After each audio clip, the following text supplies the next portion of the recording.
ಬಂಟ್ವಾಳ ಶಾಸಕ ರಾಜೇಶ್ ನಾಯ್ಕ್ ಅವರ ಒಡೂರಿನ ಮನೆ ಬಳಿ ನಿರ್ಮಿಸಲಾದ ಯಾಗ ಶಾಲೆಯಲ್ಲಿ ಶತಚಂಡಿಕಾ ಯಾಗ ಶನಿವಾರ ನಡೆಯಿತು. ವೇದಮೂರ್ತಿ ಶ್ರೀ ರತೀಶ್ ಭಟ್ ಹಾಗೂ ವೇದಮೂರ್ತಿ ಶ್ರೀ ವೆಂಕಟೇಶ ತಂತ್ರಿ ಎಡಪದವು ಇವರ ನೇತೃತ್ವದಲ್ಲಿ ಧಾರ್ಮಿಕ ವಿಧಿವಿಧಾನಗಳು ನಡೆದು ಅರ್ಚಕ ವರ್ಗದ ವೇದ ಮಂತ್ರಘೋಷದ ನಡುವೆ ಶತಚಂಡಿಕಾ ಯಾಗ ಸಂಪನ್ನಗೊಂಡಿತು.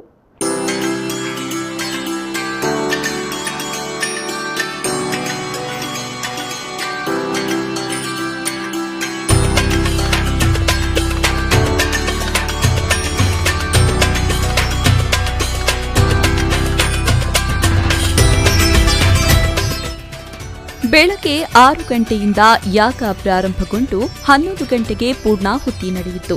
ಈ ಸಂದರ್ಭ ಯತಿಗಳಾದ ಮಾಣಿಲ ಶ್ರೀಧಾಮದ ಶ್ರೀ ಮೋಹನದಾಸ ಪರಮಹಂಸ ಸ್ವಾಮೀಜಿ, ಒಡಿಯೂರು ಶ್ರೀ ಗುರುದೇವದತ್ತ ಸಂಸ್ಥಾನಂನ ಶ್ರೀ ಗುರುದೇವಾನಂದ ಸ್ವಾಮೀಜಿ, ಗುರುಪುರ ವಜ್ರದೇಹಿ ಮಠದ ಶ್ರೀ ರಾಜಶೇಖರಾನಂದ ಸ್ವಾಮೀಜಿ, ಕೇಂದ್ರ ಸಚಿವ ಡಿವಿ ಸದಾನಂದಗೌಡ, ರಾಜ್ಯ ಸಚಿವರಾದ ನಾರಾಯಣಗೌಡ, ಜಗದೀಶ್ ಶೆಟ್ಟರ್, ಬಿಜೆಪಿ ರಾಜ್ಯಾಧ್ಯಕ್ಷ ನಳಿನ್ ಕುಮಾರ್ ಕಟೀಲ್, ಜಿಲ್ಲಾ ಉಸ್ತುವಾರಿ ಸಚಿವ ಕೋಟಾ ಶ್ರೀನಿವಾಸ್ ಪೂಜಾರಿ, ಸಂಸದೆ ಶೋಭಾ ಕರಂದ್ಲಾಜೆ, ಶಾಸಕ ಅಂಗಾರ, ಡಾ ಕಮಲಾ ಪ್ರಭಾಕರ್ ಭಟ್, ಮಾಜಿ ಶಾಸಕರಾದ ಶಕುಂತಲಾ ಟಿ ಶೆಟ್ಟಿ, ಪದ್ಮನಾಭ ಕೊಟ್ಟಾರಿ, ಜಿಲ್ಲಾ ಪಂಚಾಯತ್ ಅಧ್ಯಕ್ಷೆ ಮೀನಾಕ್ಷಿ ಶಾಂತಿಗೋಡು, ಸದಸ್ಯರಾದ ತುಂಗಪ್ಪ ಬಂಗೇರ, ಕಮಲಾಕ್ಷಿ ಪೂಜಾರಿ, ಬಿಜೆಪಿ ಜಿಲ್ಲಾ ಉಪಾಧ್ಯಕ್ಷ ಹರಿಕೃಷ್ಣ ಬಂಟ್ವಾಳ, ಬಂಟರ ಮಾತೃ ಸಂಘದ ಅಧ್ಯಕ್ಷ ಅಜಿತ್ ಕುಮಾರ್ ರೈ ಮಾಲಾಡಿ, ಆಳ್ವಾಸ್ ಶಿಕ್ಷಣ ಸಂಸ್ಥೆಯ ಅಧ್ಯಕ್ಷ ಮೋಹನ್ ಆಳ್ವಾ ಮೊದಲಾದವರು ಉಪಸ್ಥಿತರಿದ್ದರು.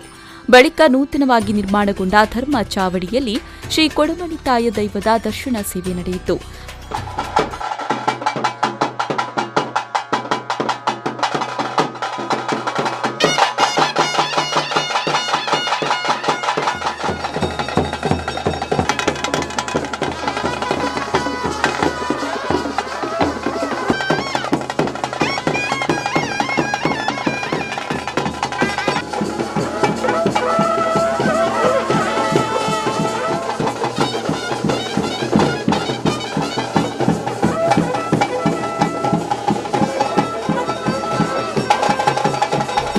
ಉಳಿಪಾಡಿ ಗುತ್ತು ಕುಟುಂಬಿಕರು ಸಹಿತ ಅಪಾರ ಸಂಖ್ಯೆಯಲ್ಲಿ ಭಕ್ತರು ಸೇರಿ ಗಂಧ ಪ್ರಸಾದವನ್ನು ಸ್ವೀಕರಿಸಿದರು.